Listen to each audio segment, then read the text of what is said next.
suatu daerah di Sumatera Utara, hiduplah seorang pemuda yang akan pergi memancing.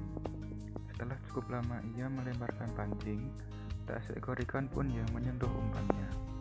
Pemuda itu mencoba sekali lagi melemparkan pancingnya agak ke tengah sungai. Tiba-tiba, seekor ikan menyambarnya. Dengan susah payah pemuda itu menarik pancingnya hingga tampaklah seekor ikan besar tergantung di ujung tali pancingnya. Dengan senang hati, ia bergegas pulang ke rumah dan langsung membawa ikan itu ke dapur. Ketika hendak memanggang ikan itu, ternyata persediaan kayu bakar telah habis. Ia menuju kamar untuk mengambil persediaan kayu bakar. Namun, saat kembali ke dapur, ikannya telah lenyap dan berganti dengan beberapa keping uang emas.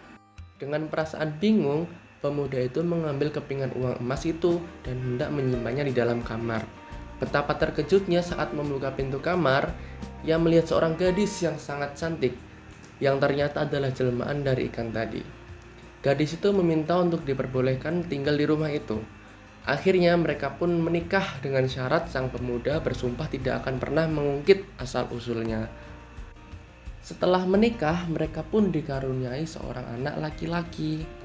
Suatu hari, ibunya menyuruh anak itu mengantarkan bungkusan nasi dan ikan panggang untuk ayahnya di ladang.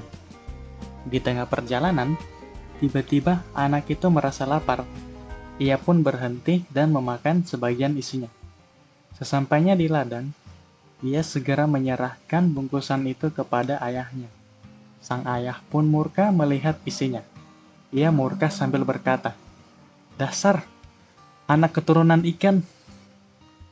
Anak itu pun pulang dan mengadukan kejadian itu pada ibunya. Sang ibu pun sedih. Seketika itu pula, sang ibu menyuruh anaknya agar naik ke puncak bukit dan ia sendiri segera berlari menuju ke sungai.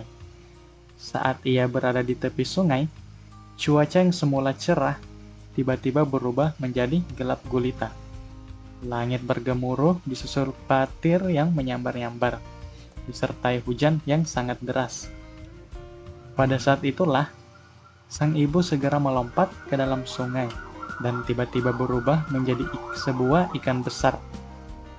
Dalam sekejap, sungai itu banjir, menyebabkan genangan air yang luas dan akhirnya berubah menjadi sebuah danau yang sangat besar. Oleh masyarakat setempat, danau itu dinamakan Danau Toba.